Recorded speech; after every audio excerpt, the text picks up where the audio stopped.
The views presented in this program are not meant to express the specific views of the Aletheia Bible Fellowship.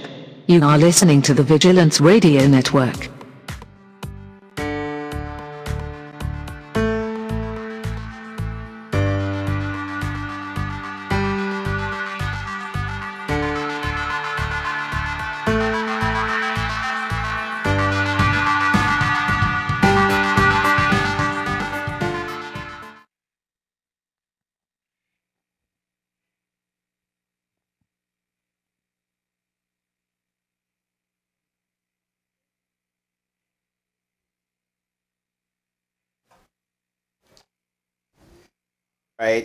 Alright, here we are. Welcome to NITE LITE RADIO.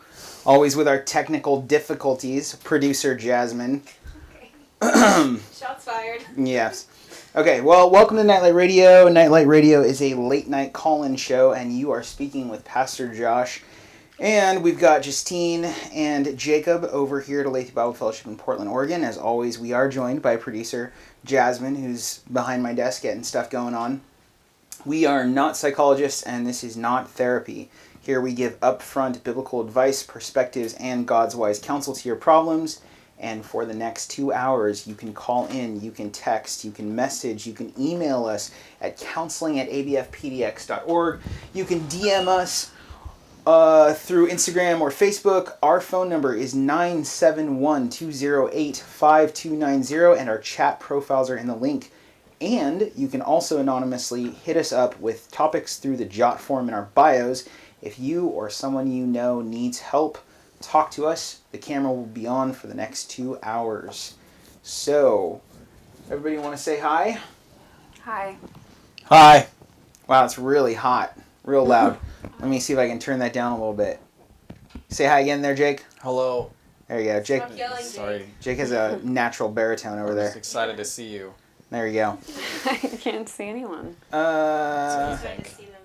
All right. So, what do we got to get started? Last week we had some other topics that we were going to cover, but we didn't quite get all the way through them. So, what's on the docket tonight, Jake?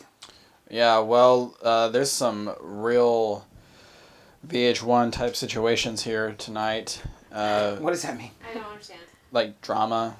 You know, okay. Come on. So, I don't think of drama. When I think of VH1, I don't think of drama. Well, I started TNT. watching TNT's before. the drama station. Anyway. Okay.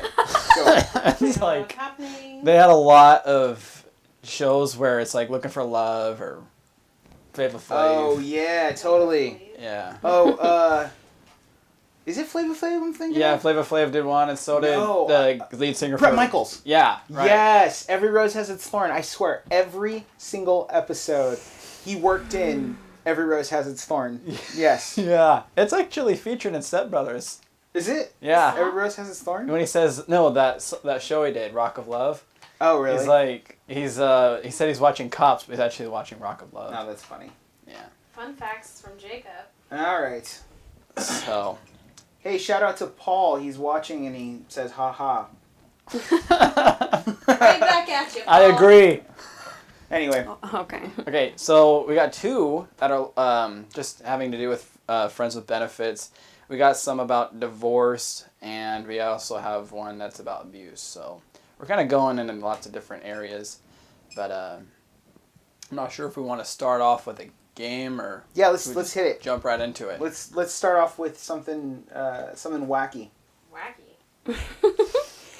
Okay, so usually, I guess, the past few episodes we did Would You Rather questions, but brother here, Jacob, he thought it would be fun to do hypothetical questions. So, okay, the first one is, ready. You find a book and begin to read only to discover that it is your life. You get to the point that you are at now. Do you turn the page knowing that you will not be able to change the events to come? Whoa. Why do you know that? What if it's a choose your own adventure? Netflix has that. I love those. I love those books. I'm just saying. And now they have choose your own like experience or whatever. Like they just came out with the Unbreakable Kimmy Schmidt. Sorry, this is not Culture Insanity. Yeah, this is the wrong show. Okay, so do you turn the page? I guess it depends on what's on the page, right? Yeah, I mean, what are you doing in this Right. page? If the page says, and then he turned the page, There you go. right? If you had like a fatalist mentality, if you believed that it just sort of is what it is, there is no choice involved in that, which I reject. In the words of my hero Captain Kirk, I don't like to lose. I also don't believe in a no-win scenario. I make my own Kobayashi Maru. Yeah, Kobayashi Maru. Wow. I wouldn't turn the page. I would I burn like the book. surprises. I would say Okay. who's following me, Burn the and I would do everything completely abnormal. Yes. Who's You would try to make it as Oh unlike yeah, you as I guess that possible. is really creepy. I didn't think about how creepy I would do that everything was. completely dynamically random. Have you guys ever seen the movie Stranger Than Fiction? No, No. but I've heard of it. Again, we're going into culture insanity territory, but that's literally the story in Stranger Than Fiction with Will Ferrell. Oh, Pharaoh. Yeah, Will Ferrell. Oh, We should watch it. wow. But it's Will Ferrell. It's not really a comedy, but basically he discovers that his life is told in this book, and then he goes to the author of the book, and like as he's going to the author of the book, like the author is like writing him going to her. Oh wait, I Oh, think I've that's seen a scary. preview for that. Yeah, it's interesting. Okay, but what do you guys think? Whoever's watching, comment. Comment down below. What would you choose? All right, we'll have our one viewer, Paul. You need to comment. Yeah. Also, Now there's more than one I'm viewer. now going to have to watch Stranger Than Fiction one of these times because it seems super interesting. Yes. I like scary movies. It's not a scary. I didn't say it's a scary movie. Just because it's not a comedy does not make it a scary movie. It's not a comedy. Thriller. Okay, well, psychic powers scare me, so. Psychic powers scare me. It's more of a creepy movie. You heard Well, it here no, it's first. not really creepy either. Like The Hills Have Eyes. Okay, That is... What is happening? let me tell you. So at this movie theater that I worked at, okay, Josh story. true story. At this movie theater that I worked at, so back in the day, you used to take trailers used to be on film, right? And so it was.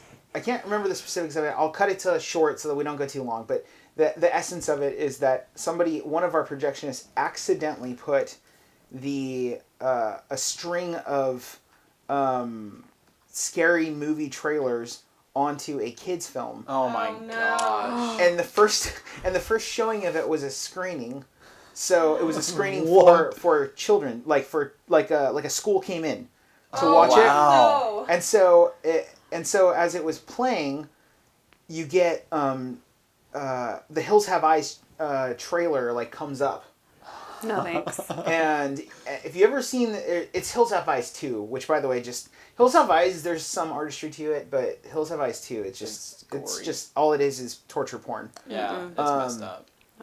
So anyway, but yeah, it comes on and the projectionist ran upstairs and turned it off as quick as he could. And fortunately he got to it, but thank God for those parents or chaperones or whatever who were like, wait a second here. This looks Yeah. wrong. I think I have it backwards. Maybe it was the movie was Hills Have Eyes that they actually. That's what it was. The Hills Have Eyes 2 was the movie. It was accidentally threaded, which means it was accidentally put into the projector to play, and it started playing horror movie previews in the kids movie. But you got to understand, the very first scene in Hills Have Eyes 2 is a rape scene. Oh, no. They got there right at the That's right as it was terrible. about to start, and Man. Someone would have gotten fired. Oh, yeah. I Yeah. would like. We have 2 comments. One's from Paul Brax, one from James Pierzina. okay. Paul says, "I guess I turned the page because I know I'm still going to be quarantined in my house." Oh my gosh, that's so sad. And James Pierzina says, "My future is already written whether I turn the page or not. I would not be afraid to turn the page." Got a point. You're a strong man, James. Thanks for commenting, guys. Yeah. How fun. All right. Did we make a decision on whether people would turn the page? I can't remember. Oh, I don't think I said anything. He said he'd burn it. You said you aren't going to answer. And I said I wouldn't because I like surprises. It was just me. I'd probably read like the first line of the next page and I'd be like, no, I don't want to do this. Because I'm indecisive. Wow, that's an accurate answer. What does that mean? I do like the concept of burning it, but Fire. yes. Okay. Just burn it. Well, Burn it. let's go ahead and get started. I'm having technology issues right now. Let me Why? grab What's something. wrong? Chocolate. All right. It's nothing on your end. I'm just gonna we're gonna just jump right into the next thing here. So I read this last episode, and we didn't have time to discuss it. So this is gonna be the first thing we discuss. I'll It's just read the it friends again. with benefit thing? Kinda, yeah. It's not that one. There's Oh. another one that's friends with benefits. This is how to stop on and off relationship with my Oh, best yeah. friend. Wait, so Okay. it is the one that you read, or it's not the one that you read last It time? is the one I read, but there's two here with friends and benefits today. Oh, okay, I see. Alright. It's a But common different, theme. yeah, just different dynamics, I guess. All right, hit it. All right, my best friend and I have known each other since school days. We've always had an extraordinary bond, and people have either mistaken us for siblings or a couple. Weird line, I know. I've always been attracted to him, and I think he has to me, but we have always been in long-term relationships with other people. About 7 years ago, we hooked up for the first time when we were both newly single and very drunk. Nothing changed in our friendship, and life went on. We both started dating new people and remained close, spending a lot of time together with our significant others. About a year ago, we were all out celebrating a birthday. Again, we had been drinking, and we both said we were in love with each other, but never addressed it as we were still in relationships at the time. A few months ago, I became single, and he was the first one I slept with after the breakup. He was also available at this point. Since then, we have slept together on multiple occasions and admitted outrageous feelings for each other, but only when drunk. We still spend time together as we did without the physical stuff, and everything is super normal then, but when we're drunk, it's like a sea of emotions come out. I love him to bits and have not been able to get the physical aspect out of my head. We have lovely intimacy, and I trust him fully. He worships me and speaks so highly of me, and vice versa. I just don't want to lose him as a friend. My head is all over the place, and I'm not sure how to deal with things. What's the name on this? This is Dina. Right. I remember this one. Posted just over a week ago. Dina, huh? Well, you guys got any thoughts? I was just thinking of the spelling of her name. It's D-E-E-N-A. Not what I would have guessed. But that was my first thought. I do have thoughts. I think that it's interesting that the only time that they feel that it's comfortable to express that sort of aspect of the relationship is when they're drunk. Mm-hmm. I guess when you're drunk, you don't really care about things, which is kind of silly. When you're talking about a relationship, you would think that you would want to be intentful with a relationship, so if you wanted to go somewhere, you would talk to the person completely sober. If you really do have those types of feelings for each other. But if it's like lust, then yeah, those types of sinful things are going to come out way more easier drunk than sober. That's why it's not good to be drunk. Like, that's one of the reasons why we're called to not be drunk, is because we can't think, and we're going to be doing things that we shouldn't be doing because we just don't care anymore. We lost our sense of control. So, the first thing I would do if I was this girl, Dina, is to ask, honestly, how, I don't know, the person's name, friend's name, I'm going to guess Roy. Ask Roy what the I'm sorry, did you just name the guy Roy? Yeah. I feel Okay. like this is a common theme. He likes to name people. Well, no, he likes to name people Roy. That's not true. I've never used Roy Yes, for a you name have. before. I find it. Continue. Yeah, sorry. Okay. This is off topic. Ask him if, he does have serious feelings for you while you guys are both sober. Like, you should be able to do that since you're friends. Say, like, what his intentions are and how he truly feels about you, especially if he's not willing to say that on his own. Like, maybe you, like, posting this is a sign that you are in the longing of having some type of goal here. Maybe he doesn't have a goal at all, but if you want to reach a goal, then you would be the person to run and be like, what's going on? When it should be him. He's a man. He should be asking about these things and talking to you, but he's not. So you should figure out like where your guys' relationship is going, and if you find that you can do better, I would go for that. Yeah, I think you hit on a point I want to address too. What is your end game? I don't really understand where you're coming from because it feels like you're just ranting. Yeah, I'm also interested in the I love him to bits section, and then I can't get essentially the good sex out of my head, or what did she say, the intimacy. Yeah. But yeah, what's her point? What's the question again? Her question is, I'm not sure how to deal with things. There's no question. It's just more like a statement. Yeah, I'm not sure how to deal with things. You need to make a decision you need to make your mind up about what you want from this guy.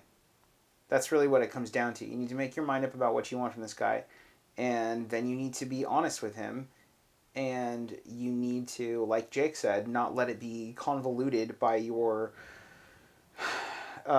drunkenness, which I would assume your drunkenness is based upon an insecurity about your feelings and what you actually want. If I'm being honest, I have severe doubts that this guy is actually as into you as you think as you're into him. Yes. Because you say that he worships me, and I just first of all, like, get past the sacrilegious aspect of saying that somebody worships you and being okay with that. But when that's the case, somebody thinks about you all the time. Somebody always wants what's best for you. Somebody is always looking out for you. But that's not what this sounds like. What this sounds like is when you're ready to give sex to him, then he's there for that. That's what it sounds like. Yeah. So, without knowing more specifics, I would question personally, like, I would question the veracity of the relationship. And I think I mentioned the last time we talked, the concept of, or not the concept, but the movie trope, like no strings attached. And Oh, right. Right, into a whole movie yeah. issue where we didn't know what movie we were talking And about. the pharmaceutical one, what was that one? Love and Other Drugs. Love and Other Drugs. Oh my gosh. So there's like a bunch of movies that like follow this trope, but that's not real life. Well, Generally, real life is two people have a romantic fling, and then they end up parting ways. yeah, it ruins the relationship. And then what happens is they look back on the relationship.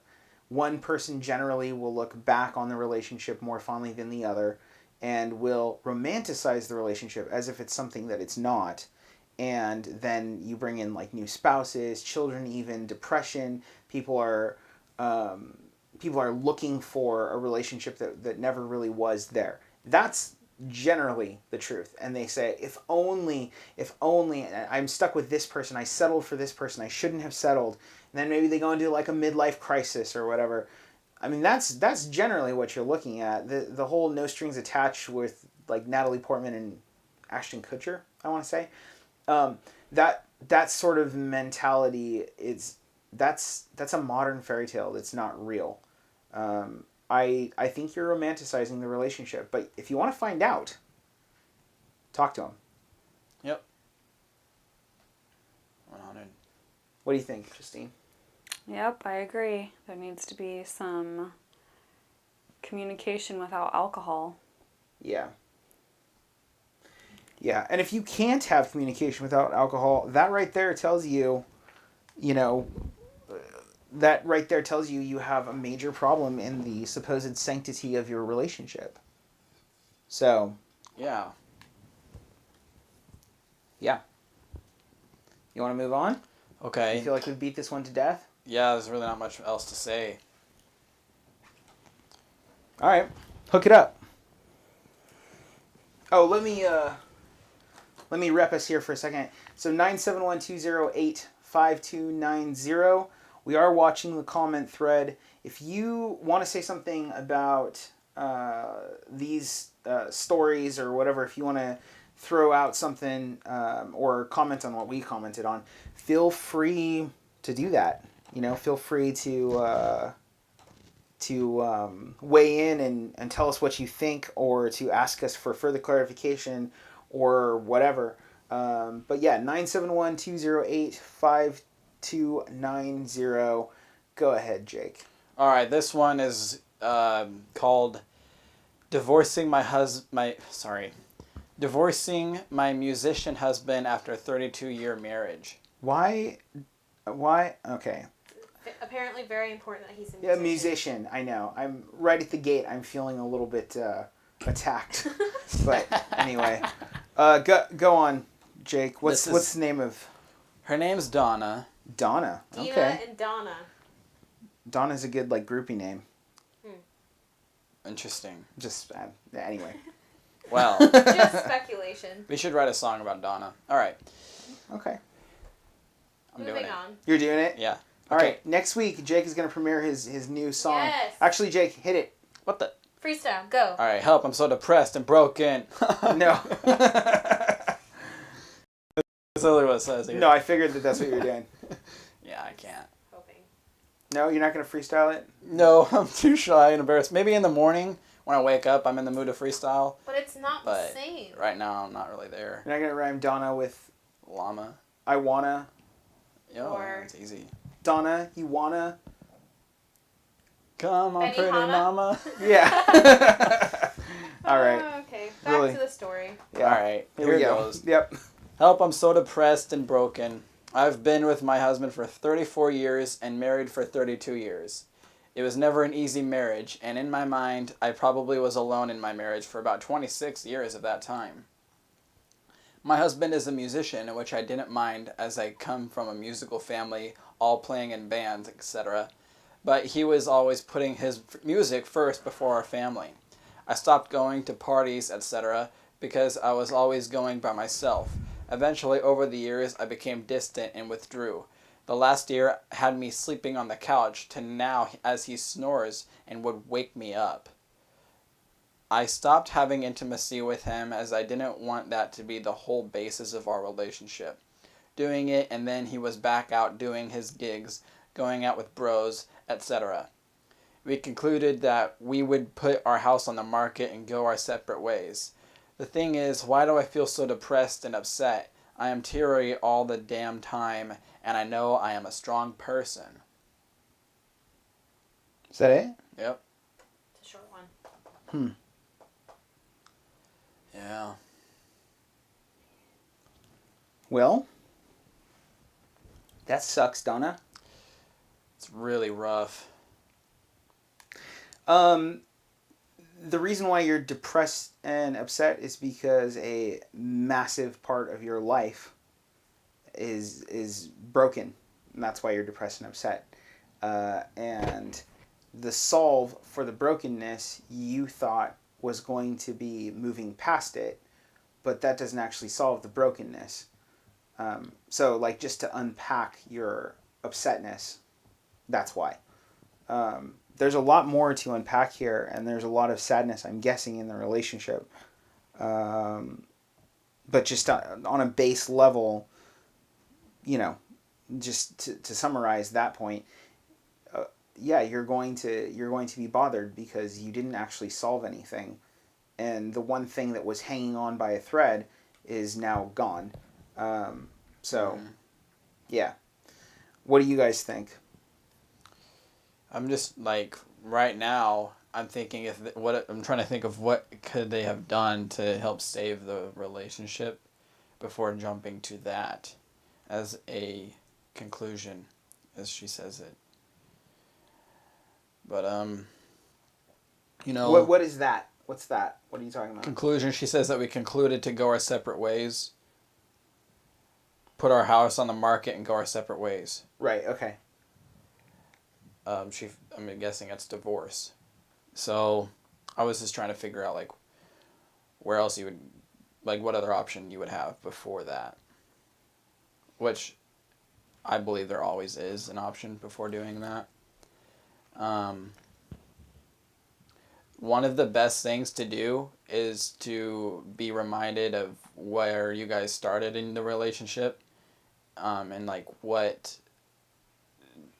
motivated you for 32 years or whatever, even though she says 26 years of the time she felt like she was alone. And how long was she with him before that? 30? It was 2 years before they were married.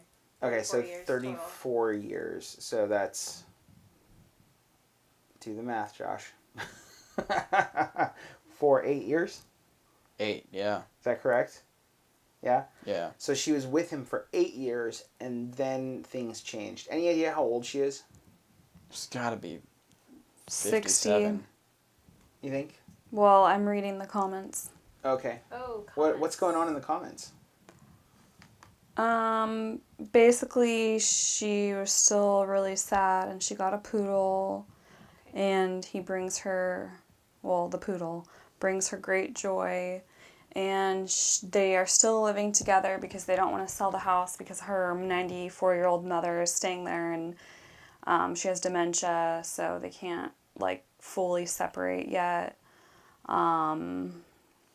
She had a lot of hope for the marriage, but knows that it's over, and as time goes on, she's starting to like be more okay with that, and yeah, she just is sad. Yeah. So, again, the relationship is broken, and that's part of the issue. You know, Donna was with this guy for 8 years. You okay there? I'm gonna sneeze. You're gonna sneeze? I'm trying to hold it back. I killed it. You're gonna COVID all over us? Thanks, No. Jake. I know sneezing's not a part of code, but anyway. COVID isn't even in the question because I didn't sneeze. Okay. He killed it. He killed COVID. Anyway. Yeah, that's what people are gonna... All these things about people going back in time and killing Hitler. Yes. It's... The future generations are going to be doing shows about killing COVID. We're going to go back in time and spray down all the I think we have bats. an internet challenge here. An internet challenge to kill COVID? Yeah. How- Make yourself have to sneeze, but then stop yourself from sneezing. Hashtag. I'm the first one to do it. All right. And All I right. volunteer. Isn't stopping yourself from sneezing sometimes dangerous? Yeah, Jasmine, because your eyes could pop out. No, that's not why. You could, like, break a vein in your brain. Like Freestyle, have go. you mean have an aneurysm? Yeah. I like to say things more complicated and / simple. There's one example. I think you don't know what that word means. I use both words to describe both things. Okay. Anywho. Anyway, back to Donna. 8 years. Here's the thing. So let's assume, so you're 60, so that means that you've been together for 34 years, so that's what? 20? You were in your 20s, right? Right? Yeah. So 26 or something? Yeah. Look, people change. Like, that's really what it comes down to. A partnership relationship, a covenant relationship, as we call it within Christianity, right? It's a covenant to love a person regardless of those things, right? It's a promise to love a person. So changing is a part of that, and you have to take that into account in your relationship. the thing is in order for you to have a relationship where you can truly partner with each other, you can't assume things to be the same, and you can't assume everybody to know. A huge aspect of this is communication. So you have to communicate with him, and he has to communicate with you. And I'm wondering whether you communicated with him. And the reason why I say that is because you stopped having sex with him. Now, maybe that is controversial or whatever. I don't really care. But it is an indicator to me that rather than be truly intimate, you put the blame on him, saying that you didn't want sex to be the only thing about your relationship where intimacy could be. If anything, I would go the opposite direction, and I would say that you should not only continue to have sex with him, but you should add things like talking to him. That is if you want to save the relationship. Relationships are based on communication. Taking away the one thing that's actually working in order to keep the relationship from deteriorating, that's a bad practice. You can't punish him and for not being honest about your expectations. And I think that you need to sit down with him and you need to say to him, look, I have changed. Maybe you haven't noticed that. Is there something more that you want from your life? So that's what I would say on a base level, right? You say music's been a part of your family, so surely other people in your family have gone through this in some way, shape, or form. There's probably wisdom to garner from asking people how they've dealt with it, if that's a part of it. But, the music lifestyle, this style of touring and gigging is not for everybody, and it takes a toll on people. And I understand why at 26, maybe you didn't really count the cost of the relationship that you're going to be with this person for the rest of your life. But and some people, they're fine with that. Some people, they are. Some people, they're fine with that. I personally am not okay with that. I don't think that that's biblical or even moral, but some people, they can deal with that and they just move on to the next phase in their life. Clearly, you're not one of those people. Clearly, you are sad about the relationship. And so, if you want to save your relationship, I think it's still possible to do so. You need to go to him and you need to say, look, I changed. I changed on you. Which, by the way, you shouldn't say it out of guilt. Like, you should change. When you've been with a person, even for a couple of years, you should change. You should always be changing and growing and doing that together. So I don't say to say it out of guilt, but you should go to him and say, look, I've changed and I kind of left you behind. And I've been resentful of you. And I've been in my resentment, I've been harboring bitterness and judgment toward you. And now I find myself hating you. And I need to ask for your forgiveness if there's a possibility for this relationship to work. What can you do? What can you do? Do you want this relationship to work? And, you might just be surprised. Maybe he'll come to you and say, I've been frustrated with this. I don't know what to do. And when you, withheld sex from me and you stopped, you started pulling back all of these years, I could tell that things were different, but I didn't know what to do because because you signed up for this and I thought everything was good and, you didn't say anything was different and, so on and so forth. So I didn't understand. And, the thing is you'd never know without communication. So, I don't know. What do you guys think? Yep, I agree. Once again, there needs to be communication. And, I don't know, I think you said this, how there's just, a lot of blame.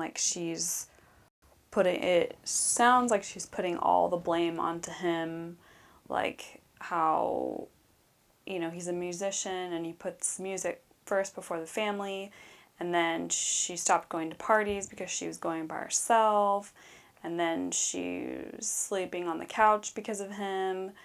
And then she stopped being intimate with him because of him.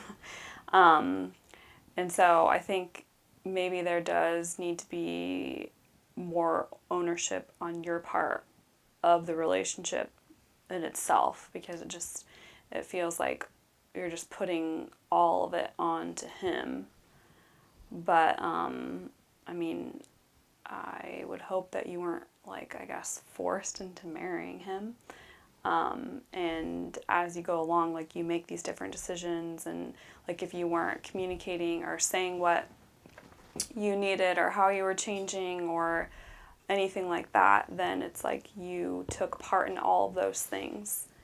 And so, like, it's important to put it in that perspective. Like, not doing something is doing something. Like, you are making a choice even when you think that you aren't. Like, you know, and so, yeah, it's important to realize what role you were playing in that by not communicating or, you know, like, becoming bitter in those things, and be honest about it and talk to him about it. I know that it doesn't really mention whether or not they have children together, but I'm picturing, like, how she would handle this situation if she was dealing with her kids, and, like, just in, like, disciplinary, like, on a disciplinary level, would she take, like, let's say that the child purposefully dropped a bowl of ice cream, and you both love ice cream. Would you take away ice cream from the house forever because he dropped the ice cream as a consequence to that? Or would you go a different route and try to teach him something, yet still giving him and you the opportunity to still eat ice cream? You know, like, how would you Are you referring to the withholding of the sex? Is that what you're Yeah. talking about? Okay. Right. So the sex is ice cream here. Mm-hmm. Okay, got it. Yeah. And then, on top of it, how would you make sure that your child knew what his consequence was? You know, like, you said, all right, no more ice cream, and that's it. He didn't understand that him dropping the ice cream was a big deal. You know, like, just like your husband probably doesn't understand why you dropped that part of your guys' relationship, and probably other parts too. You're sleeping on the couch, like, let alone not having sex with him. You're not even sleeping in the same bed with him. What else don't you guys do together? If he's going on a trip, you don't go on parties together. You don't go anywhere together. It's like, what is it that you are even fighting for at this point? And did you even put up a fight? Well, and let's, you know, she stopped going to parties back in, 26 years ago or whatever. And, like, your relationship was, as far as I can tell, is based on music, you know? And that lifestyle, that party lifestyle is an aspect of that. So, again, like, you know, maybe he sees it more as a rejection of him than he does as a growth out of you. Yeah. But without talking with him about it, like, your relationship is essentially doomed because you're not talking with him. So, you know, some people might say that your relationship has to be over, but I don't think that that's the case. And for the record, like, bully for you with your new poodle, but I can't imagine that will do what it needs to do for you, you know? I think that you're always going to be sad about this, and now you've got a imminent death happening. You're going to be sad about that too. Yeah, it's a sad situation. The best way through it is to talk through it and to accept responsibility for what behavior you could control. And look, we're talking about you. We're not talking about him, even though you're talking about him, because we don't really know his side, right? But obviously, he has a lot to play in it, and from our perspective, he has the most to play in it. Just from a biblical Christian perspective, he has the most responsibility to play in it. But, you know, you can only control what you can control. So because you can only control what you can control, take responsibility for your own actions. Confess how you felt, confess how you feel, and, you know, make one last swing at it, you know? And then the other thing I would say is build your house on a foundation that's made of more than music. Music is a powerful thing. I, you know, participate in that particular house all the time. Talk about music every episode. And, you know, and build onto it. And, you know, I'm a musician myself, but that is not big enough to drive a relationship even for 30 years. So just take a look at all the musicians who, you know, unless you're the Osbournes, you know, who actually stays with their husband or wife in the music industry. So, yeah. I'm drowning out Justine's crazy water bottle here that's like... Anyway, I think we're going to move on.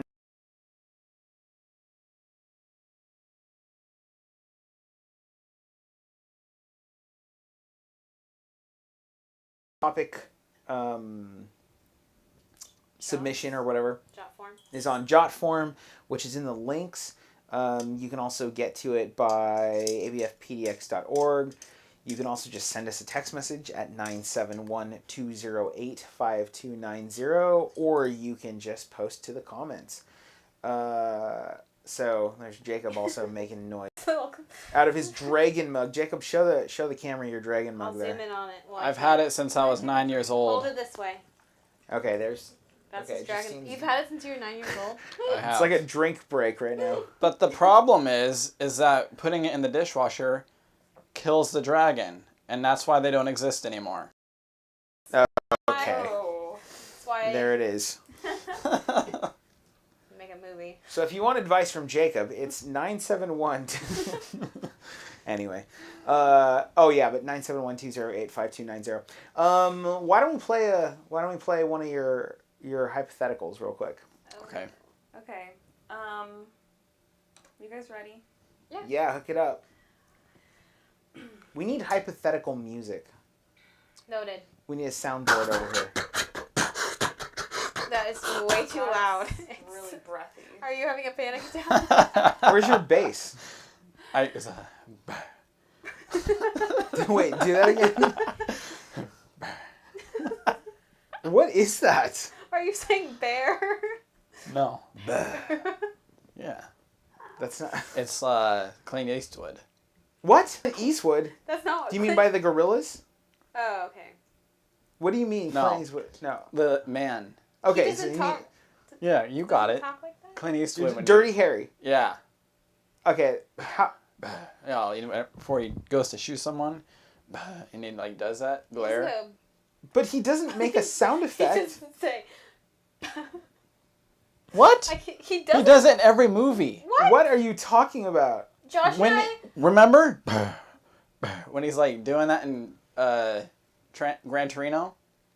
In Gran Torino? That is not in every movie, Jake. Yeah, that's not in every movie. I thought it was a signature thing he did. Gran No. Torino is one movie. Oh. Anyway. Anytime he all tries right. to shoot someone Sorry. in Dirty Harry, he has this whole awesome Well, monologue I that I'm thought- not going to repeat right now. I Yes. thought of Clint Eastwood. Though I could. Now Anyway, it's I okay. thought you guys were ready. I'm yes, ready. we are ready. I'm We were ready. until Jake said bear. Yeah. If Jurassic Park, okay, ready? Yeah, Yes. do If it. Jurassic Park were real, would you visit? Of course. Oh yeah, I'd ride a Tyrannosaurus Rex. You're not allowed to do that in the I park. would do it. I would. All you have to do is every time it comes after you, just be real still. That doesn't Yeah. work for every dinosaur. And then if you're behind them, he can't see you. You take that opportunity and jump on its back. And then, just be real still. You just hold still. Just hold still. Hold You just- still like, until it thinks that you're part of it. that's right. Because it won't be able to see you on there. It's like, wow, I gained a lot of weight. And it's got lizard skin, so it doesn't have the same receptors. Yeah. So it wouldn't actually feel that you're on there because it's got scales. Yeah. it's a That's scale. why when they try to shoot it every time, it was like, come on. I'd go to Jurassic Park. I would go. Yeah. I'd go. If the dinosaurs got out, I would definitely die, but I would embrace my death, for sure. I would rather die epically in Jurassic Park than just not go to Jurassic Park. Would you run with the crowd, or would you run against the crowd towards the dinosaurs? Run away. I have no chance of survival, okay? We have a chance of fun, though. You heard it here first. Jake thinks death is fun. No. Well, it could be, but I think dinosaurs are definitely fun. The question is, I think there's an implication in the question that you have a choice, like that you know that there's an imminent danger in going to Jurassic Park. So therefore, I feel like you could prepare to go to Jurassic Park. Oh, and you should prepare. And so therefore, if you're going to Jurassic Park, you would be prepared, and that's what would make it interesting. You know, it's kind of like how the hunter, like that old school, like 1930s, like glory hunters, like going for the glory. Like, it'd be that sort of thing. Like, I want to go, like Jake said, ride a T-Rex. And that's my thing. That's my, like, before I die, I'm going to ride a T-Rex, or I'm going to smooch a raptor. Mm-hmm. You know. I don't even think you're going to be able to accomplish one. You're not going to be able to smooch the raptor. You just got to get a hold of Chris Pratt. Yeah. Okay, post down below, would you go to Jurassic Park? Would you go to Jurassic Park? Would you go, Justine? I'll hang out with Justine, and we'll both die. All right, but let's talk about the pterodactyls. In Jurassic Park 3? Yeah. And in Jurassic World? Mm-hmm. Not only do they fly, but they're also somewhat worse than birds. Just a little bit. My question is, what is up with the P in the pterodactyl? I don't like that. It's silent. Well, obviously. I can't stand that. Yeah. Oh, I thought you were talking about, like, urine. No. They pee silently? Like, did they pee in one of the movies on someone? And, like, I don't know. Heidi says no. Paul Brack says, yup, locked and loaded. Paul, I'll be honest, you've always reminded me of Chris Pratt, so totally. I could see that. Yeah, Parks and Rec. With his motorcycle riding with the raptors. The velociraptors. Yeah, naming them Blue. Mm-hmm. Yeah, like the dog. Winking at him and stuff and saying it's me. Things like that. What? Oh, sorry. Is this more of your, like, buh? Chris Pratt says never. I always take it way too far. Wink. Dang it. All right. Anyway. Okie dokie. Oh, my James Pierzina. My James Pierzina. My dad says Jurassic Park is a farce. Real dinosaurs have feathers, which makes them even worse. I was talking about a rooster. Okay. Would you... Oh, here's a better question. Would you go to a bird park with giant birds? No. Yes. And I would hold my hand out until one landed on it. You guys can do that. I'm going to stay home. Fall off. That is my worst nightmare. I agree. A bird park with giant birds would be terrifying. Bigger. I would do that with my wife, and I would make sure one landed on it so I could put it in her face. Wow. Okay. But it's true. A bird park would be terrifying. Aviaries are terrifying. I don't even want to think about it. And Jacqueline's going to bring up the one time, like, I had a weird phase where I was like embraced by enemy, and I was really excited about birds, and I actually held a parrot once. But after that, I was kind of done. I'm like, this thing's actually really scary. How would you run from a bird turd? What? Don't do it. Hold, Jacob. He's going to spit out his drink. Hold it in. I got the J cam going. It's okay. Okay. Okay, you got it. Good. Killed it. So on that note, let's go. But you know what I'm saying? How like how the birds, they drop onto you, and you're just like, and it's considered good luck. Well, the thing is, the only way that's possible is if you're fast as a grasshopper. But if their feces was that, you know, large, and they're just like, it's like a pancake stat, like pancake. Like how would you run anyway? Let's move on to the next one. We can talk about this more later.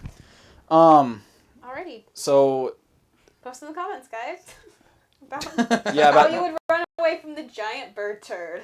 The pancake batter bird turd. Yes. No. With a silent P. Yes, the silent P. Perturbed. The silent urine. All right, go on. Up, folks. Now, this is another Friends with Benefits one. All right. So we're here approaching the second hour. So this is the second Friends with Benefits issue. I'm just going to cut it here. Friends with Benefits work colleague relationship issues. And this one is by Joe. Joe. Oh, Joe. I got a kid named Joe. Yes. Joseph, but still. And he has a lot of beneficial friends. Okay. Not Don't that say way. that. Not friends with benefits, but beneficial friends. Okay, all right. My different. 4-year-old does Oh, not he's have 4 friends now? with benefits. I know he just had his birthday, but Go on. Now, about 3 weeks ago, my friends with benefits relationship with a colleague of mine ended quite badly. We've been colleagues for the better of 3 years now and somewhat became best friends in that period. The two of us would go and grab dinner after work on a Friday. We would spend Sunday evenings behind the TV and so on. Somewhat over 6 months ago, we had drinks with other colleagues after work, and were both kind of wasted. When I dropped her off at her place, we ended up in bed together. The Friday after, she came to my place, had dinner, and ended up in bed again. The week after, the same story, except she asked me this time where I thought this was going because she didn't want it to become serious. We both agreed to start a friends with benefits relationship which would end of either of us. Which would end if either of us found someone else. Thank you. you're welcome. During that period, I began to have feelings for her and tried to get her to feel the same way without admitting my feelings. We had more than just a friends with benefits relationship. We would stay over a couple nights a week, drive to work together, plan things together for the weekend. I even visited her parents a couple of times as a friend. After she casually told me she entered herself on a dating site while we were planning our trip to Vietnam, I kind of collapsed the day after when coming home from her. I immediately drove back to her to admit my feelings for her and ended the friends with benefits relationship. When going back to work the next day, I ignored her and saw she was struggling as well. 3 days later, we saw each other after work, and she admitted that she was missing me and wanted to be with me, but she thought she was blocking the feeling of loving me. So after a week of work and no contact, I decided to reinstate the friends with benefits relationship and give her the space to unblock the feeling of loving me. Of course, now a month later, and the feeling that she was blocking me more and more, we went from 4 nights a week together to only 1 every 2 weeks or so. We would still see each other every evening to have dinner together and watch TV during Corona, but she always wanted to sleep alone. She's someone who needs space, but I was looking for the confirmation of love, so kind of put her under pressure the whole time. Of course, after some weeks, I couldn't handle it anymore, and after very emotional talk, decided to end it now because she thought it wasn't fair to me. But now, 3 weeks later, I still can't handle the thought of us not being together. If she sees me at work, she continues to give me mixed signals. She asks me if I want to come over for dinner one Friday night, etc. On the other hand, she admitted to me that last week she was on a date with a guy 18 years older than her who she's been texting for over a month. I don't know if I should keep chasing her. I know what I did wrong during the friends with benefits relationship and want to show her that I can give her all she needs to be happy, like space and independence. Don't know what's the best action plan to convince her to give me the chance, or if it could even work. Still convinced those good things are worth fighting for, but just don't know how to proceed here. I know for obvious reasons that I should let her go, but I feel from being one of her best friends before the friends with benefits started, and she has always been someone who was scared to throw herself into a relationship. She just joined a dating site before I ever came clear about my feelings toward her. We still have a lot to say here. And we had our moments when I thought like this could work and like she was confirming her feelings. She always struck me as someone who lets her brain be more important than her feelings. She will find reasons for every guy why she won't be good for him, or the guy won't be good for her. I'm kind of trying now to force her emotional side to take over. After the last break, we had 2 weeks of no contact, and when she invited me to come to her place to eat together, I went there intending to just eat and then leave, which I did, but when I saw from her body language that she wanted me to stay for whatever reason, and since then we had regular contact. seeing each other at work every day and such, and been acting as nothing happened.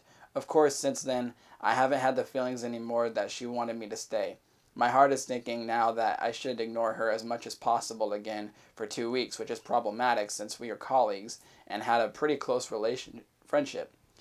She's been acting like nothing happened, even encouraging me to go on dates. I feel like I can show her that we can't be friends like before. She realizes that she wants me in her life and let her emotional side take over, or get another moment like after those last 2 weeks of no contact to this time act on her feeling of wanting me to stay. But on the other side, I don't want to be an asshole and don't want to lose the connection we had even as friends. But right now I feel like that is what I need to do to give it one last shot. I just don't feel ready yet to give up on this and don't know what the best way to give it that one last shot or just get her out of my life completely, which would also break my heart again. So, there it is. Super, complex. Not really. I don't feel that way. Interesting. What do you think, Justine? Might want to turn Justine up a little bit. I'm getting word that Justine cannot be heard very well. Well, she's not talking, so... Well, maybe earlier. No, it was earlier. I just saw it, though. Oh, okay. Thanks, Jen. One of our mods. Yes. Anyway. What is that? Moderators. Oh. It's lingo, you know. Okay. In the biz. The podcast biz. I don't know. Yeah. I don't know. Why do you think it's complex, Jake? Go for it. I think it is complex because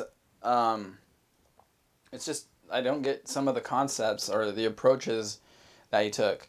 I don't understand what he was thinking, and I don't mean to say sound disrespectful. I don't understand the tactic where specifically in one of these paragraphs he said that she was feeling like she was falling for him, and he expressed his feelings to her, and so instead of running towards that, they took a break or reinstated the friends with benefits relationship. Why isn't at that point they decided to get together? Mm-hmm. 3 days later, we saw each other after work, and she admitted that she was missing me and wanted to be with me, but she thought she was blocking the feelings of loving me. So after a week of work and no contact, I decided to reinstate the friends with benefits relationship and give her the space to unblock the feelings of loving me. I don't get it. Why? That's that opportunity. And I'm sure, he probably realizes that. Whoa, you got real loud there. You went right into your microphone. Oh.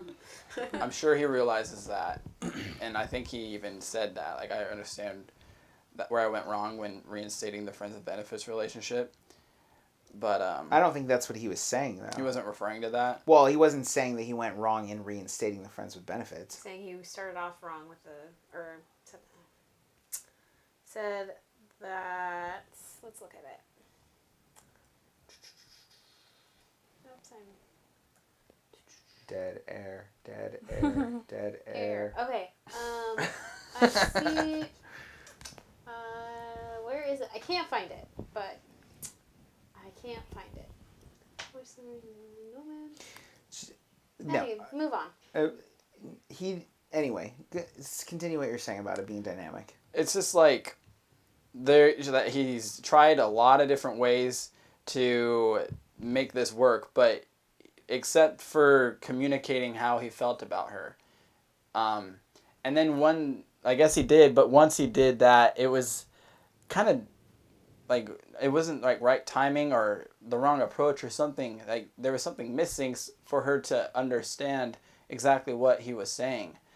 Mm-hmm. And so it was either her heart wasn't completely in it or his heart wasn't completely in it. And somewhere along the way of this sort of lustful situation, they lost sight of the important thing, and they started up, connected. And I think maybe there's an aspect of being colleagues that makes it so that it's hard to date, because there's always rules like you don't date your employees or whatever. But like even then people do that. Think of Pam and Jim, and now it's like The Office, like it's like a whole freaking love story. They're not real people though. I know, but it's still an example. Okay. Just making sure. It's an example everyone gets, but you can still do that and have a successful relationship if you are serious about it. But I don't see why there needs to be excuses and things like that. And that's why I'm thinking like it's really confusing and complex, because there's a lot of pieces into it that don't really belong there. Just clean it up a little bit and organize your guys' relationship. Keep it simple. You're right. There needs to be cleaning up. And so here's... Did you want to weigh in? I think that he's just kind of being a pussy about it, honestly. Like, I feel like he should just, from the gate, should have said how he felt, and then, like, should have had, like, clear expectations for the relationship, and, like, if she wanted to, like, be in that relationship with him, then that's what they agreed to, and then be in a relationship together and move on. And I just feel like there's a lot of, like, him relying on her emotions or where she's coming from, and, like, and he's, like, not really taking full ownership over the relationship, and not, like, stepping up in that, like, as a man. And it just feels super wishy-washy. And then just that whole part about she's, like, blocking the feeling of loving. I don't really know what that means, and it's a lie, because she obviously loves him. Maybe she's just scared, or wants him to say it first or something. I don't know, but I don't think that that's true. And just once again, communicate and be clear about what you want. That's what I think. Yeah, I mean, communicate and be clear and be patient, I think, is another aspect of it. I think when it comes down to it, there's a misunderstanding that most men have, and possibly women too. Sex does not equal relationship. And, when he talks about the on again, off again, so then we stopped having sex. So then we started having sex. So then we stopped having sex. So then we started having sex. All of that is essentially the switch that he flips on and off depending on whether he thinks the relationship is happening or not. Sorry, dude. Like, the truth is that when you get involved in a relationship with a complex human being, the real work begins. And the real work of a relationship has little to nothing to do with sex. As we talked about a couple segments earlier, or one segment earlier, I don't know, is from a marriage relationship, when it's the one thing you have, isn't a great idea, right? But here in this non-marriage relationship, not only are you withholding and then giving, and withholding and giving, and withholding and giving, you're playing with sex. Sex is a sign of relational intimacy. There's a reason why we call it the consummation of a marriage. So it's a sign of relational intimacy, or a sign of a covenantal relationship. It means something. And when you keep turning it on again or off again, that's a problem. So that's the first thing. You're sending these signals that show that you don't understand relationship, and you're sending it to somebody who clearly has attachment issues. She has attachment issues. That's why when the relationship changed, right? She clearly had a crush on you or whatever, and then you guys got drunk, as it seems to be the common theme of the night, and it opened up the fact that she had these feelings, and then she got scared. And then when she got scared, she decided to casually join a dating site, right? But that's her being scared, and she couldn't even keep to that because that's not really what she wants. She wants to be in a relationship with you. The problem is that you don't want to be in a relationship with her. And what I mean by that is the signals you are sending her is that you don't want to be in a relationship with her. And quite honestly, I'm not sure whether you actually do, because you have a romanticized version, a very American male movie theater version of what a relationship means. And what I mean by that is, if every time she gets close to revealing who she is, you shut her down and shut her out, then that's saying you don't want a relationship with her. And so even though you're saying I want a relationship with you, but then you stop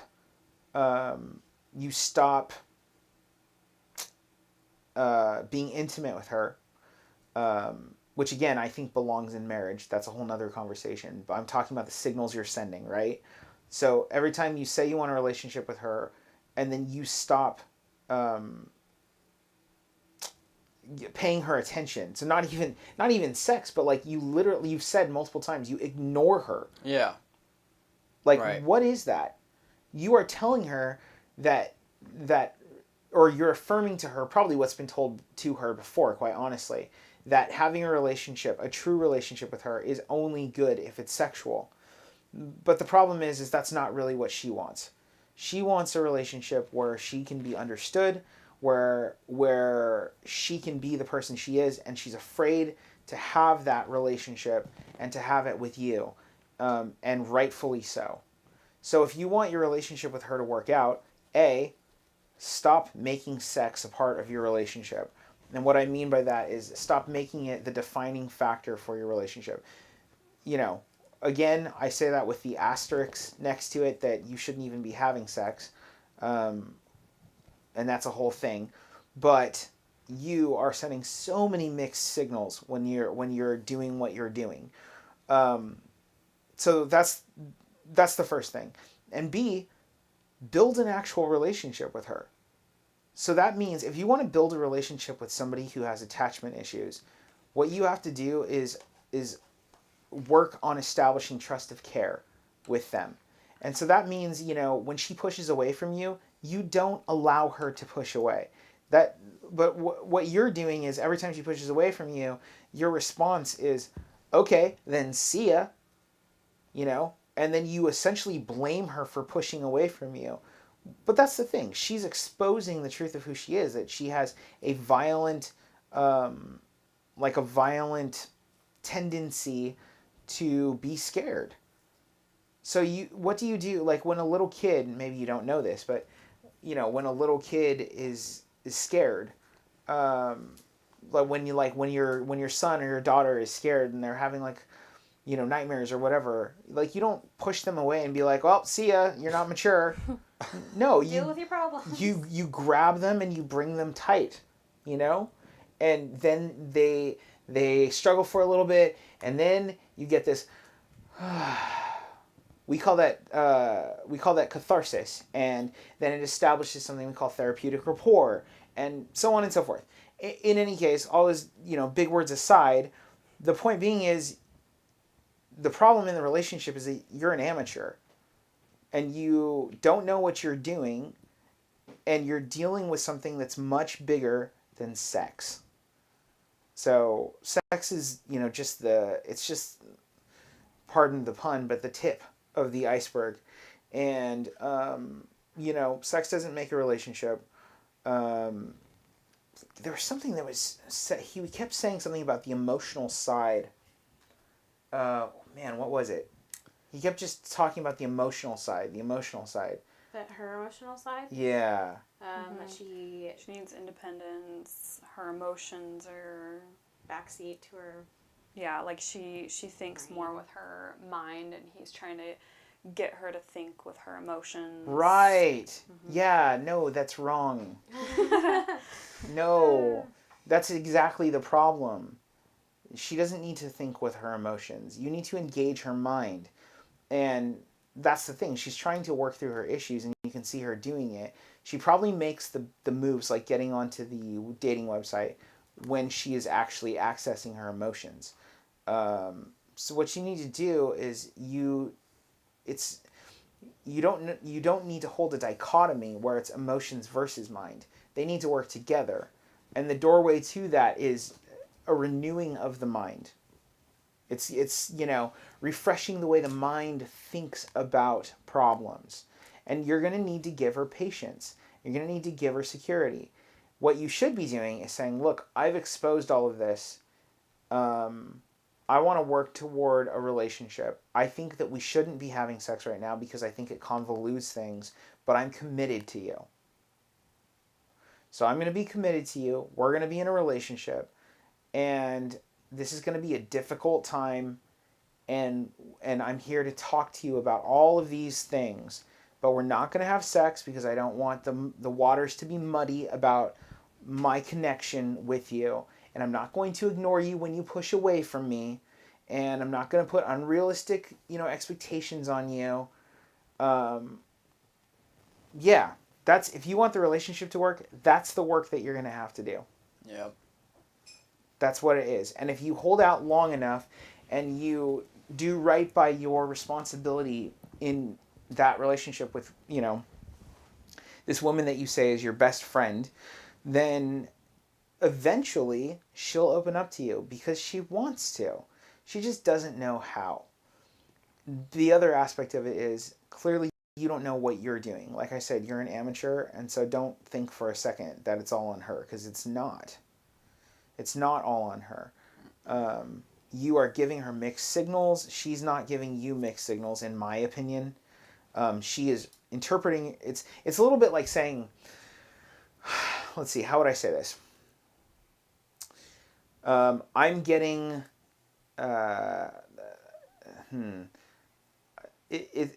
yeah, how would I say this? It's a little bit like getting a message from somebody and then not getting a message read back to you and then not acknowledge, like when you're playing, like on speaking on the cell phone, right? You're like saying something on a cell phone to somebody, and then you're asking them to copy it back, and then you change the message every time so that when they copy it back, it's not what it should be. You're talking about playing telephone? I'm talking about actually speaking on the telephone, but playing telephone would work too.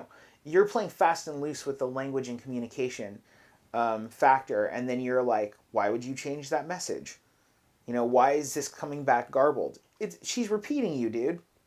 She's repeating you. You're garbled. You're not clear about what you want. You say you want relationship, and then when she is vulnerable with you and struggles in front of you, so she's naked with you in emotion and not just body, then you shut her down. That's you playing fast and loose with communication. That's you not understanding relationship. That's you sending her mixed signals. And then she gets confused about it. Why wouldn't she be confused? And like I said, 10 to 1, you're like somebody in her life who probably did this to her already and before. So, you're probably not the first, but you're probably just enabling the thought process in her head. Yeah, I have lots of thoughts on this sort of thing because I've actually counseled this sort of thing multiple times. And that's why I don't think it's very Complicated. I don't think it's very complicated. It's two people miscommunicating with each other, and the guy thinking that the woman is sending mixed signals, which she is, but probably because the guy isn't being clear. Mm-hmm. So, yeah. That's my thoughts. Put your relationship in God. Yeah. Let your relationship not be about something so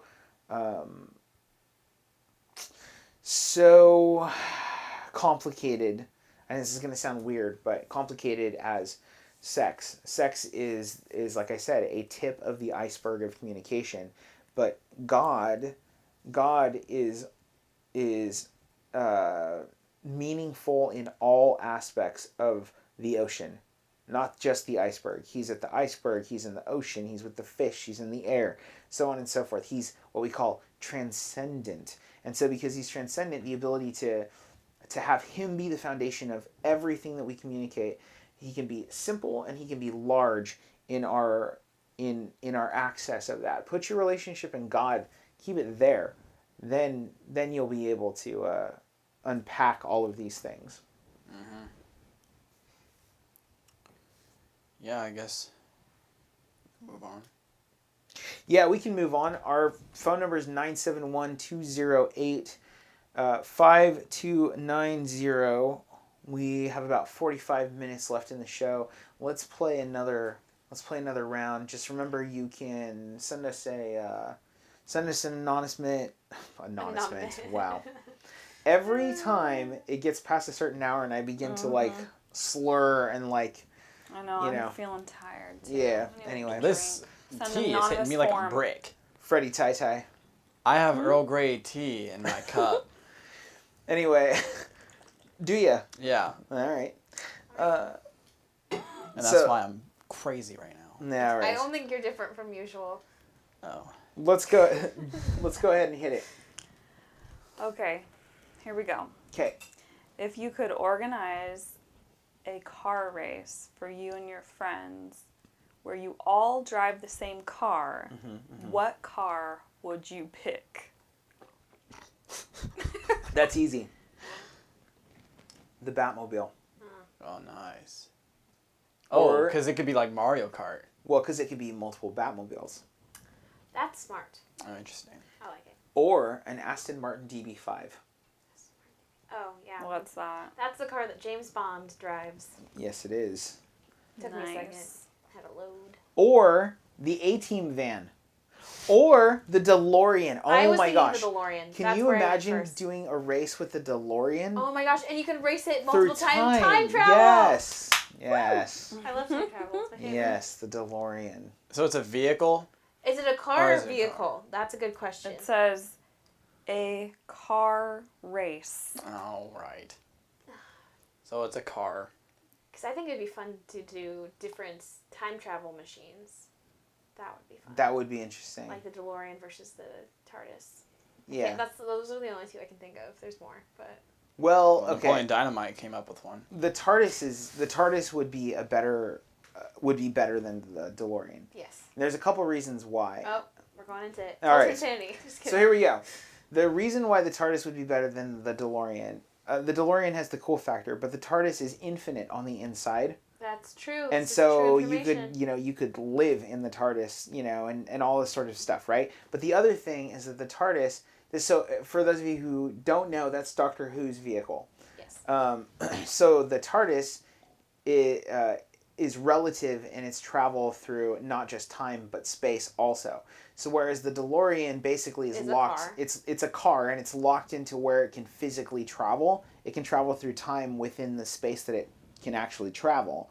The TARDIS can actually sort of blink into one space and one, from one space to another. It could be at Neptune, then it could be in, Ceti Alpha Centauri, whatever. Whatever we decide. James Pierdana says he would like to drive a Lotus Esprit. Esprit, yeah. Yeah. There's a T in there that I almost said, and I almost made myself sound real uneducated in The cars. James Bond in, I believe, The Spy Who Loved Me drove a Lotus See, I Esprit haven't watched that yet. that turned into a submarine. Even though that is the theme song sung by, Carly Simon. yes, Carly Simon. I listened to that today, actually. It's a great theme song. Fun fact, I listened to that song today. Carly Simon is a national treasure. Yes, I will say that. She's been forgotten, but she's a national treasure. She's a national treasure in our hearts. Yeah. So I got my vehicle. I know what I Okay. drive. Go ahead, jump Jacob's in. like, well, that was boring. What do you think, Christine? No, go ahead, Jake. You're just trying to pass Jake all together. Well, okay, Jake. Jake's just ready to go. And you're like, okay, Justine. No, Jacob already said. No, he didn't. No, he didn't. I didn't. Go Did ahead. you not No, he say? didn't. Nope, go. Oh, weird. I thought you said. Go ahead. I'd choose a magic school bus. And You're so Miss Frizzle. Yes. And we would start at different parts of the Mister. world. Okay. And we'd have to race to one specific spot. We'd have to Okay. get to, like, maybe the center of the universe or something. But we would have to race there. This Okay. is a real episode of the Magic School Bus right here. I like it. Oh, yeah. It'd be dope. Excuse me. It'd be bitchin'. Okay. It's that episode. It's that episode tonight. All right. That's like- right. I had to say it. All right. Bad word. We'll only have to bleep this episode. Unlikely. All right. Sometimes these shows are I like- know. It's a late night show, guys. Get off our backs. Sorry. Yeah. We should get TVMA on the corner here. Right. But sure, Interesting. we could do that. Can we overlay a TVMA? Let's see how many overlays. Yeah, we probably could. All right. Anyway. What about you, Justine? What would you drive? When I read this question, I instantly thought of the Flintstones. Oh Cars. my gosh. You had to like use your feet See, that's what my wife would want us to to go. If eco-friendly. It was a car that we had to pedal. I laughed because I thought of a Pinto. A little Ford Pinto. But I wouldn't Pinto? actually. Yeah, the race one that when you get wrecked on the back end, it blows up. I Because don't their know. gas tank is like right there, right by the bumper. Huh. So when they get rear-ended, they catch on fire. Oh. That is really terrifying, and I don't like it. That's why they're just jokes of a car. But they end up being really cool hot rods if you do them right. As long as you don't take the hot part of the rod literally and blow it up. I just want to be clear that the Batmobile that I would race is the 1989 Batman Batmobile designed by Anton Furst. Do you have that in your collection? Of course I do. He has it in his car collection. Several. Oh. I have several versions of it. I even have one that I built. Oh. Oh, is that the little metal one? Yeah, there's a little metal one that I built. You can't zoom in on it. It's on the thing. It's true. My screen. All right, let's hit it. On. All right, now. The truth regarding abusive mother, so I can put this to rest, Oh, okay. is by Lee. So, Any idea if it's a guy or a girl? unisex. That does not answer okay. the question. So, Continue. I'm reluctant to share this. However, for me, I need to put it to rest once and for all. All I am seeking is the truth, so I can put it to rest. I don't know why. I don't know why it says it 3 times. All right, anyway. Okay, then. I do not want to keep remembering, and I genuinely want to let it go. Many years ago, I had an experience. Nothing was particularly wrong that day that I can remember. It was a Sunday. I'd been going through a stressful situation with my mother. It had created so much stress over a considerable amount of time that I was utterly exhausted in every way. That Sunday, I was at home in my room, just feeling relaxed and rested, lying on my bed, thinking about nothing in particular. I remember feeling fine. I had experienced in those moments. My mother's voice came into my head. There was sound, her voice exactly. I knew I did not hear it through my ears. It was in my head with sound, and it was her. She was extremely panicked in my head and talking so fast. She was in danger in my mind from how she was speaking. It was extremely frightening, and I was immediately concerned. It was so sudden that I did not stop to think at all. I got up, jumped on my bike, and rode down the road to my sister's house, as I knew they both had gone to church that day, and my 2-year-old niece. As I got there, they were pulling into my sister's driveway. I was in such a panic that I opened my car door, got my niece out, and held her. I was shaking. My mother and sister got out of the car, and when I saw there was no problem, I started to calm down.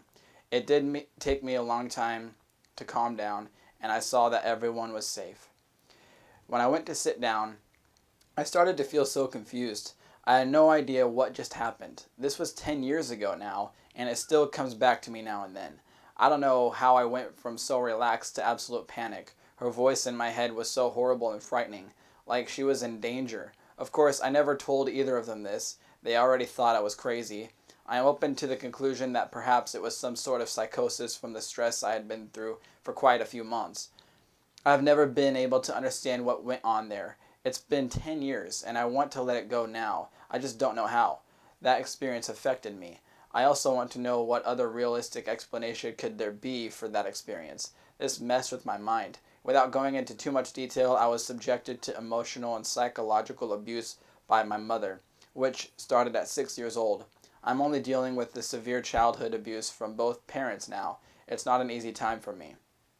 I do need to lay some boundaries. Please do not suggest I get a reading around this. I do not want that at all. Please do not talk to me that I have my psychic abilities. I'm not interested in that either. I'm not insinuating anyone would do this. I just need to put boundaries there, as there has been a lot of abuse in my life surrounding this. I mainly just want to find an answer and lay it to rest now for my peace of mind. Thank you.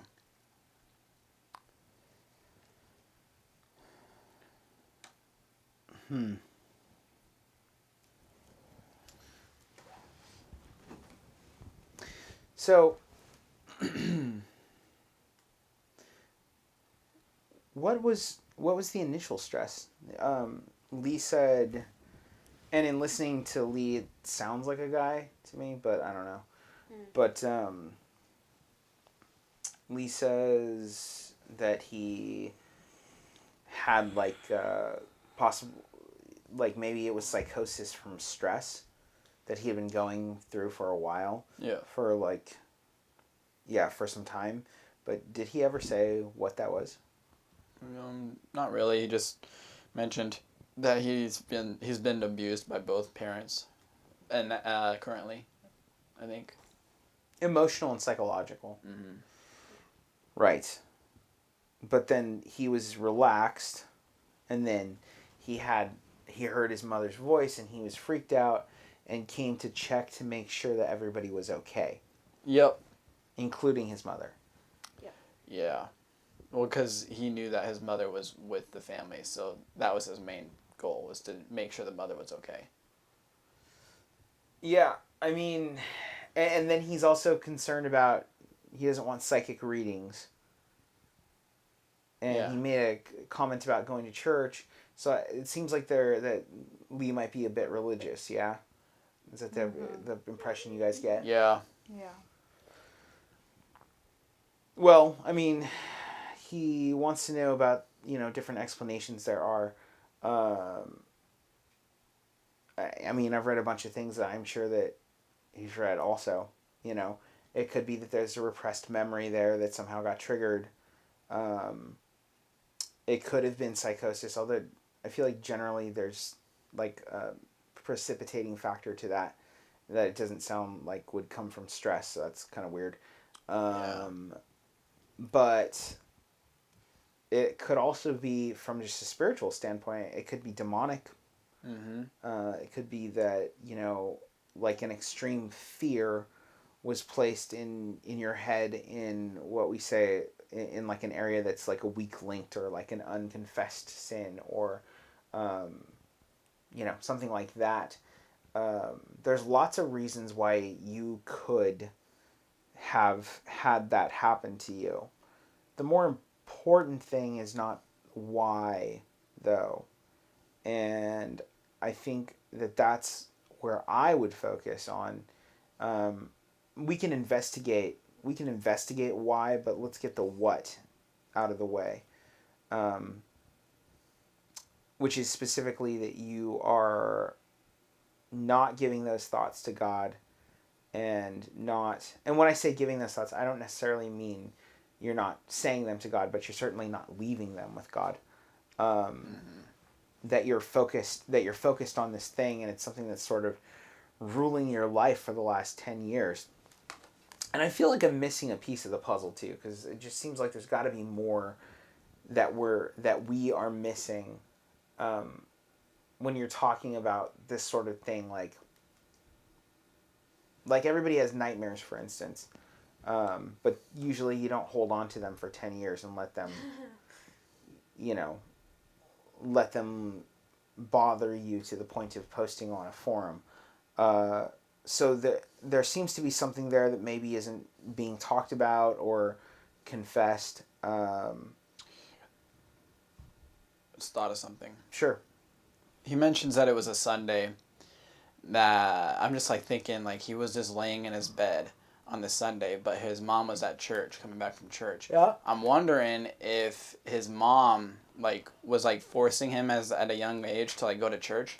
Yeah. And he just never really wanted to do it, And then he's just like laying there in his bed, and all Guilty. of a sudden, yeah, he's feeling like, what am I even doing? And she's like upset that I'm not going to church. Like, get in the car, come on, like we gotta go. Like, I wonder like if there's some sort of connection there, because Yeah, could be. he mentions that there's nothing particularly wrong, so it's like a pattern of him chilling every Sunday. I wonder if he feels guilty about that. Yeah, it could be. It could be on the flip side of that maybe there's stuff in his life that he needs to get over, that he needs to confess and repent, and maybe his mom was praying for him, and it's all speculative. There's not much to say there, and I don't know. Like I said, I'm more concerned with what we can work with, right? Yeah. I'm more concerned with why are you focused on this thing? What are you not sharing? And what are you doing about it? And once we get down to what you're doing about it, then we can talk about what you would like, professionals and therapists or even non-professionals to do about it. But the real question to me is why? Yeah. Or not why, but what? What are you doing with this? Yeah, I wonder if he ever thought to consider that sort of thing came from God. And I don't know the whole details of his mom's and his relationship, but I know that God does things and gives purpose to everything. And I would even put money on the fact that God might have wanted him to see his mom. So I don't really know. I know this is all speculation, but if there is any way that we can take some sort of fruit from this, it would be that God wants you to have a relationship with him. And that's probably the most important thing, more so than having a relationship with your mom. But if it means that you can be part of God's kingdom, I'm sure that you reconciling things with your mom would be one of the first steps to understanding why you would hold on to this sort of trigger in your mind. And if you want to get that figured out, we find our answers in God.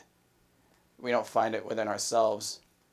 So give him a chance to put those types of connections in reality. Don't just assume, but be prayerful and really understand what that was about. And perhaps it was so that you could actually stop laying down in the morning, but rising up with a body every morning instead, and rejoicing what God has done for you already. I would give that a chance. And I'm sure those things will start connecting as you continue to grow and you're in God's relationship. And if it doesn't, well, at least we'll stop giving you nightmares. He's going to keep you safe and stuff. So that's the first thing I would do. I have a friend who I've known for, the better part of 20 years. And she first came to me thinking that her brother was demon possessed. And I, so being who I am, I was like, oh, I've had a little bit of experience with that. I'll assess him for you. As a young 20-ish year old. And so I did, and I sat down with him and after talking with him and like assessing and praying, I was like, I don't think your brother's demon possessed, And then basically her response to me was, why then is this happening? Why is he acting the way he is? Why am I so, why is this something that, is on my brain and I can't get away from this thought process? And basically what I said to her is, well, I don't really know what to do with that. But I do know that now you know me and you know all these people that I'm associated with, and you're not alone anymore. And I'm pretty sure that's what God wants you to focus on. So whether he is demon possessed, that will come out over time. but here's something you can focus on. Mm-hmm. And, it's been 20 years or so, and, that relationship is an important relationship. I think that things are not always as they seem for people. And I think that if you believe in the sovereignty of God, if you think that God has a plan in life for you, maybe your interpretation isn't always what it is, what you think it should be. And especially when it's something that's so vague, who really knows? All we can do with it is the what. Mm-hmm. We can't really unpack the why. So I have no idea why that came across to her, but I know that it was an opportunity that provided a watershed moment for her in terms of relationship. So, for our guy here, Lee, that's what I would say to you is, if this opened your eyes to something, if it made you more aware of the relationship that you have, take hold of that. I do think you should be careful, though. Let me just say this. I do think you should be careful about throwing around terms like emotional or, what do you say? Emotional or psychological abuse. I don't know if you got that like from a clinical assessment or something like that, but I would just be careful about building narratives using terminology unless there's good reason to. And I haven't really heard anything, even by your own admission, like you haven't really said anything about your mom and dad.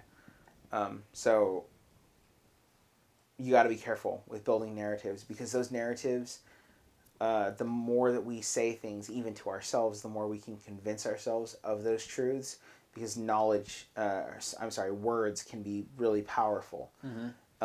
And maybe there's something to that too.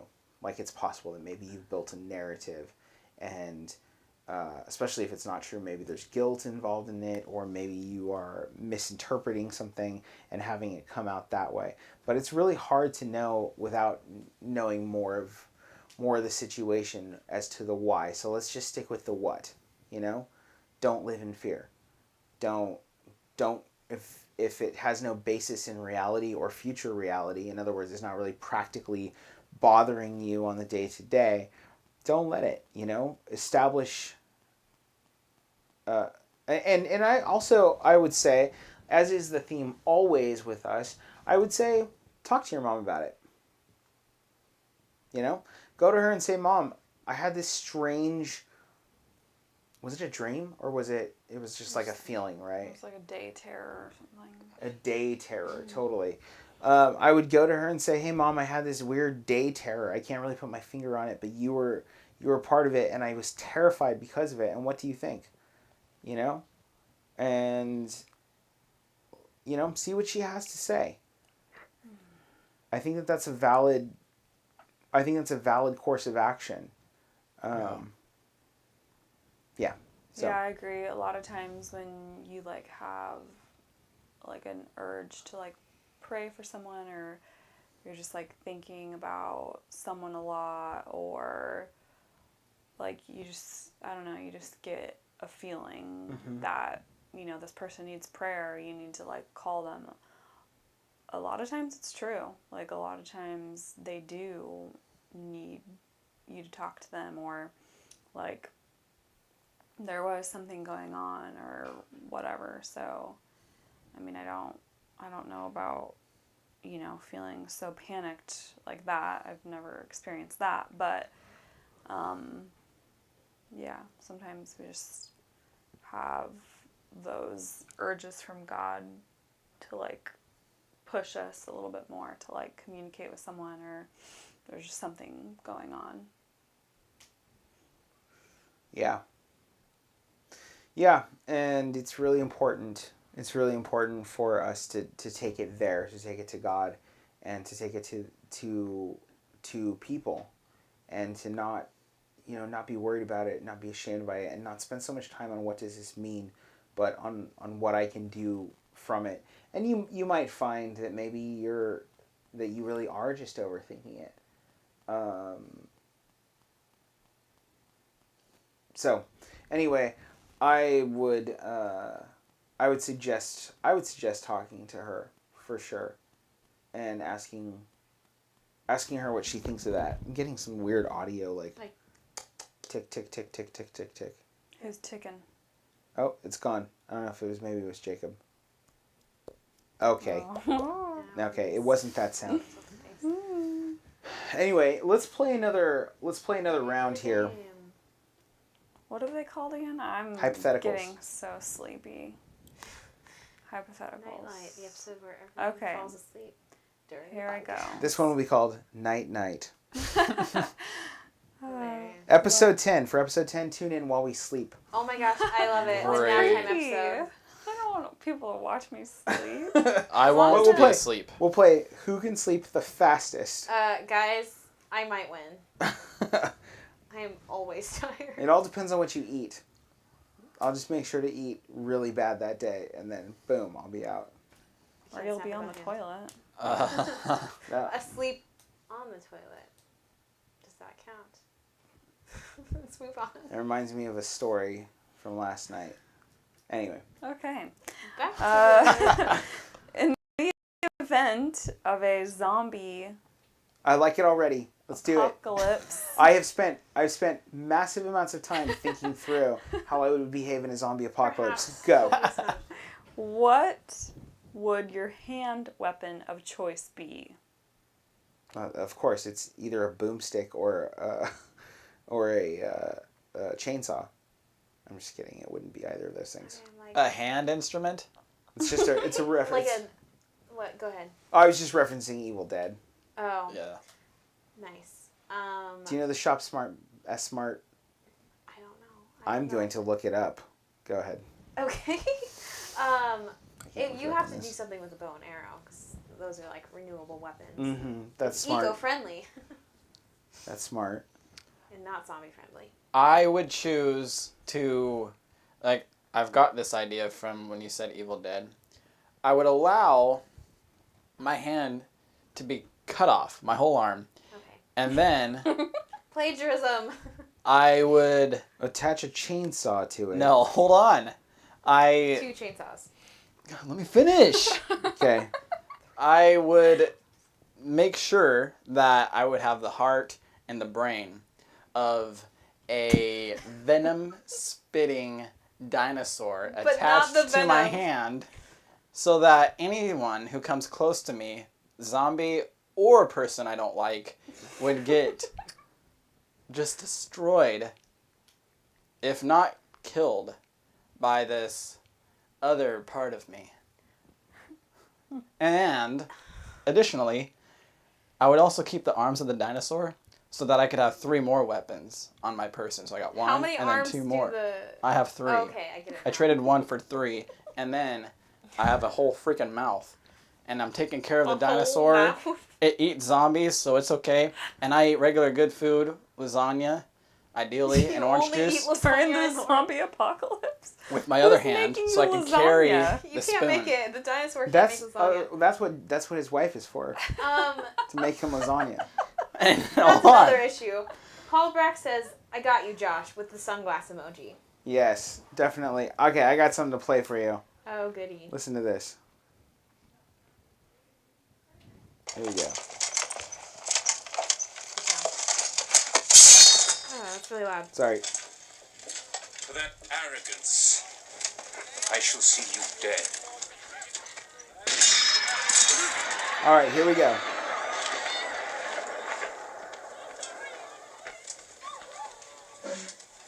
Yeah. All right, you primitive screwheads, listen up. See this? This is my boomstick. It's a 12-gauge double-barreled Remington. S-Mart's top of the line. You can find this in the sporting goods department. That's right, this sweet baby was made in Grand Rapids, Michigan. Retails for about $109.95. It's got a walnut stock, cobalt blue steel, and a hair trigger. That's right. Shop smart. Shop S-Mart. And that is my... Yes. We have more comments. Okay. Paul Brack says, classy movie. Yes. James Truzana says, I'm going to butcher this. Basically a staff with a blade on the end. Does anybody know what it's called? Like a staff with a blade on the end? Like a sickle or a scythe? Naginata. Naginata. Okay. We're making these. Is that a real thing? Or did you make that up? I believe your dad. That's a real thing. Okay. He's long range though because he's an archer, which is actually a true fact. He is an archer. Well, I don't know if he's an archer. He practices archery. Yes, he practices archery for sure. With my brother. I mean, I play Operation. That doesn't make me a doctor. I'm just kidding. Just kidding. Because Sorry, it does James. make you a doctor. Shots fired. This is the show where we make mean comments about people I commenting. just thought of The And we Hangover. cuss. Because he's like, I'm a dentist. Anyway. No one knows it. Anyway, That's not true. I just don't know. no, I would be something along along the lines of a blade weapon for sure. Machete? There's also a Yeah, Is that what that is? like a sword or something. Yeah. like Yeah. a helicopter tank. I don't know, would I'm need making some this thing up training, now. but- But Whoa. it's a tank that's got the helicopter blades on it, so you just chop off all the heads of the zombies and you don't have to get out of the car. This is a made up thing. This is, what time is it? 10:46. I'd also need to know We're losing our minds what fast. I'd also need to know what type of zombies we're talking about. That's another good Because question. a World War Z zombie is going to be way different than. Oh my gosh. My lack of movie knowledge is just embarrassing. World War So- Z zombies are fast. Is that? Yes. And I don't even know what you just So played. World War Z. So That is that's the Evil Dead, the second one, which I haven't seen. It's the third one. The third, no, because the first one is the. I'm It's the getting third it. one. Army of Darkness. I haven't seen it. But what was I gonna say? World War Z. World War Z zombies. It's like a Brad Pitt movie. The World War Z zombies move like ants. They like crawl on top of each other and stuff. Gross. And there's also the Rage zombies from 28 Days Later No, that thank like you. are fast and they go after Don't like things. that. There's the slow zombies from from Romero's classics like Night of the Living Dead. What's up? I just have to share my redeemed weapon of choice. Okay, go for it. It's a Boeing AH-64 Apache. It's an Which attack is- helicopter. Okay, now you're stealing mine. You help I me don't think of it. I don't think you can use vehicles as weapons. But check this out. But if it's It has a is a hand M230 weapon. chain gun Okay. with 1,200 rounds, along with 4 hard points for the carrying of a Hydra 70 CRB7. Okay. Well, if you're gonna mess with the rules, then my weapon of choice is an Iron Man Mark 7 suit. James Pearson Oh yeah, that's awesome. has another comment. He says, "Bows 30 paces?" ? I'm not sure what this means. I think he's saying that he wants to shoot bows at each other. 30 paces. Is that a challenge? So zombie, you stand 30 paces away from me. Just stay right there. And then if I miss you, then you get to eat me. Like what? Is it a weird zombie game? I would also one that would be kind of Sorry, Dad. cool is if you had like a cattle prod. That'd Yeah, be I know kinda- what that is. That'd be kind of neat. You just stab. It's a question. It's really a question of what type does of. it have to be a real weapon? I'm like, there's so many Zelda weapons that you can use. Oh yeah, totally. I mean, if you're getting into like anyway. I mean, I already created the helicopter. But can you imagine an Iron Man suit? Yeah, Paul Brack says it's a duel for the So it 30 is. paces. It is okay. Well, I have to Okay, zoom that's in. not where the camera is, Jacob. The camera's over there. I'm not the camera. That's it. If All you right. can see it. We know what Apache helicopters are. Okay. Paul Brack says lightsaber. Ah. A lightsaber would be good. The other day, a random thought came to mind about lightsabers. Could you cut through the Death Star from one side to the other with a lightsaber? That's a good question. That's really interesting. I'm just saying. I mean, Yes. eventually. Eventually. Like, if obviously you not took like some time. not like, yeah, but could you like sort of dig your way through the Death Star, like cutting a tunnel, I think you could. All One right. slice. I have a question for Yes. the audience, and Okay. I guess also for you guys. Do it. What do we like better? Would you rathers or What are these again? Hypotheticals. Please comment, cast your vote. Maybe we'll It'll determine what we do next week. All right. Hypotheticals, I'll just say I like hypotheticals better. They're a lot more distracting, especially when you're tired. Yeah, because then you come up with weird scenarios. Because then it's hard to get to it. And speaking of getting to it, we should get to it. So let's do just one more before we're out. Okay. Last time we tried to do that, didn't work out so well. It'll work out. Let's do it. Oh my gosh. We'll be fine. Let's do it. Think positively. All right. I caught my partner texting other women. Okay, here we go. Hit it. This is about a year ago. My partner and I bought a house. We were not in the house. Okay, calm down. Stop yelling, please. Calm Crazy down. robot Oh voice. my gosh, About it's a year freaking, ago, it's a whole we bought story. a house. It's a whole thing. It's long. It'll be 11 by the time I finish this. Anyway, here I go. About a year ago, my partner and I bought a house. We were not in the house long when I received a message from a girl saying he had messaged her explicit messages. Sorry. I confronted him with a huge argument because it was Christmas. I forgave him quicker than I would have. He promised never to do it again, begged me not to tell anyone, and admitted messaging others as well. Things were good for a while, and I believed it was all in the past. I got pregnant with twins, a pregnancy that we planned together. I was 7 months pregnant when I checked his phone one night and found a massive amount of text. Pics of him and other girls. They'd exchanged photos, videos, the lot. I completely blew up. I told my family and his, and they were disgusted with him. I left the house for a week, made him delete the accounts he was using online. We went to couple counseling one time. He was so embarrassed to hear me tell the lady our story. He talked, said it was an addiction, that it wasn't the real him. He had never intentioned ever to do anything in real life. It was all fantasy for a quick fix. Also, our relationship was healthy in that department at the time. He was by no means deprived. The reason I stayed is that I felt I couldn't do it alone with twins, and I didn't want to. I wanted a family, all of us together. He promised and swore that this was the wake-up call he needed. He needed people to find out, to be embarrassed and ashamed so that he wouldn't do it again. Once again, I forgave him, although it was never too far from my mind. We now have our twins. Yesterday I checked his phone. I found all the same stuff all over again, videos and pics. He never stopped in the first place. When I was in the hospital having our babies, he was doing it. 4 days after we got engaged, he had the ring for months but said he couldn't propose at the time as it didn't feel right with what he was doing. But yet when he did propose, he was still doing it. From my perspective, if I didn't know what I know now, I would say our relationship is great. He treats me well. I don't mean money-wise. I mean he takes care of me. He is so good with our children, so helpful. Yes, he did do those things in the past, but I truly believed that he'd learned his lesson, and especially since we had the babies. I simply cannot believe that I'm finding myself in this situation for the third time. I haven't told anyone yet. I don't know what to do. In his warped head, he says it's not him sending those messages. It's not the real him. He has fake profiles and names, and I do believe he has no intention of ever doing anything in real life. He says he's addicted to it. He does it for attention, and he gets plenty of attention from me. I have threatened to tell his family again, but I am embarrassed for anyone to know. Being honest, I don't want to leave. I just wish it didn't happen. We have a life together, a good one usually, which is why I can't understand why he risked it all for a quick fix.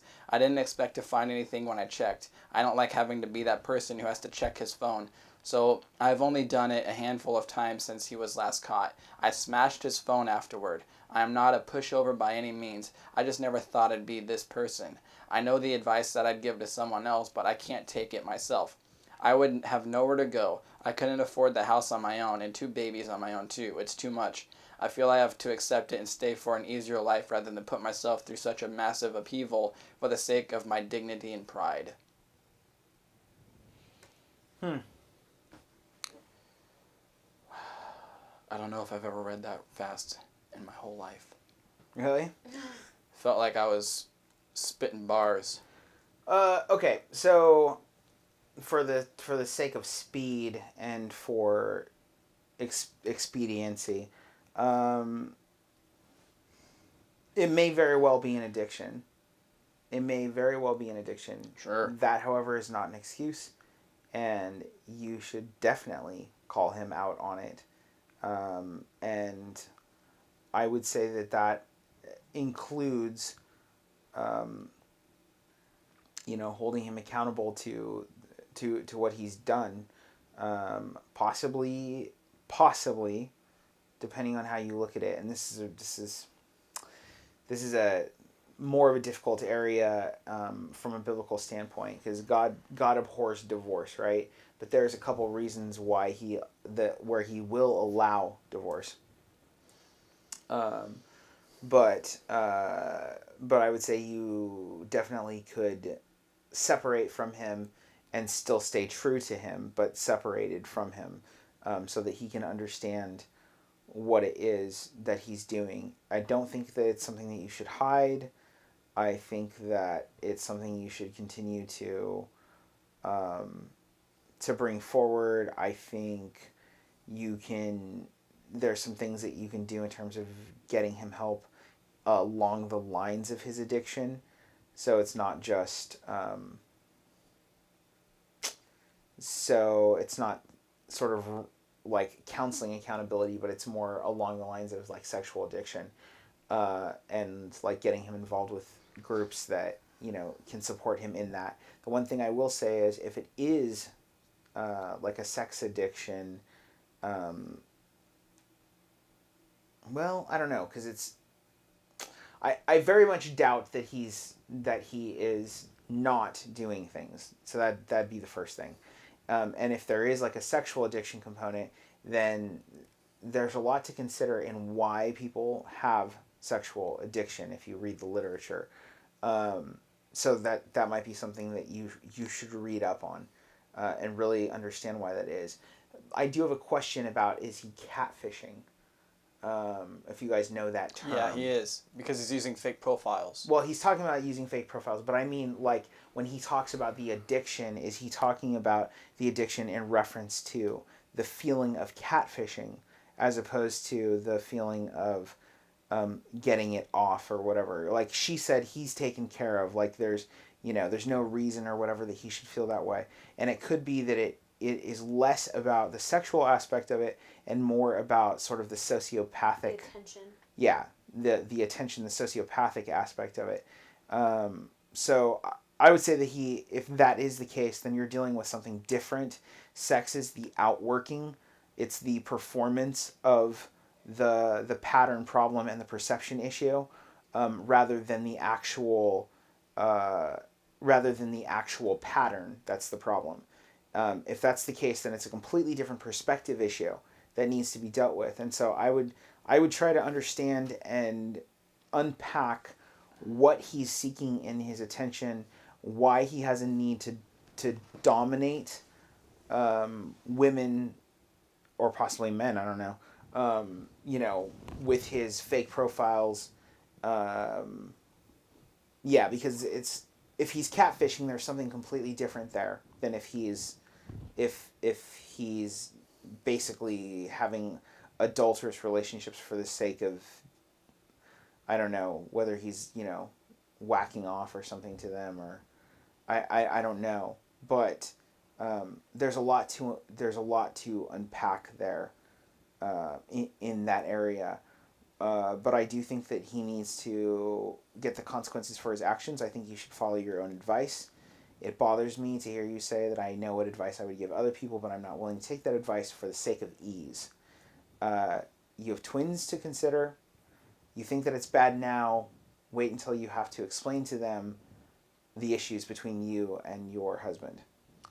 Yeah. I wanted to just, I guess this is a question more than some sort of advice or something, but what would it look like if you asked him every single day about that struggle he has?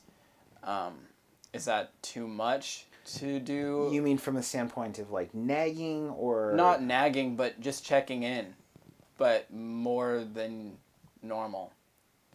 Yeah, I would go one step further and not only ask him about that, but have his friends. Yeah, if he wants to be with you, bring it out into the open. Yeah, and get your support team on there, mm-hmm. And the more people that ask him every day, the more he's gonna be like, well, I probably shouldn't even, like he probably would think twice before he did it again. And then, okay, so maybe he'll lie. But accountability has to do with looking and making sure you see well, you need the that evidence and the fruit of it. You will need that accountability component, for sure. But I'd like to know more. I'd like to know more and explore the whole concept of catfishing and explore all those things, because that there's something really there to unpack. But you definitely will not be able to unpack it. You will not be able to unpack it at all if you do not hold him accountable. Yeah. So you need to hold him accountable. Anyway, on that note, we will be back next week. We're going to stick around for another 30 minutes or so after we go off the air. Our phone number is 971-208-5290. There's multiple ways to contact us, which you know about. You're thinking about the show, you're thinking about questions you may want to ask us. Now would be a good time to get on that jot form and send us some topics so we can discuss it next week. Remember, Justine asked the question, do you like hypotheticals better than you like Would You Rather, or vice versa? Let us know about that too, so that we can have that impact our show. And like I said, we're going to stick around for a little bit, but that'll be our show for tonight. Our lines will be open. Remember, if you want to donate to our services or learn more about us, you can check us out at abfpdx.org. We'll be back on the air next week, but our Facebook page and counseling accounts are always on, so send your messages and topics to discuss. Good night, and stay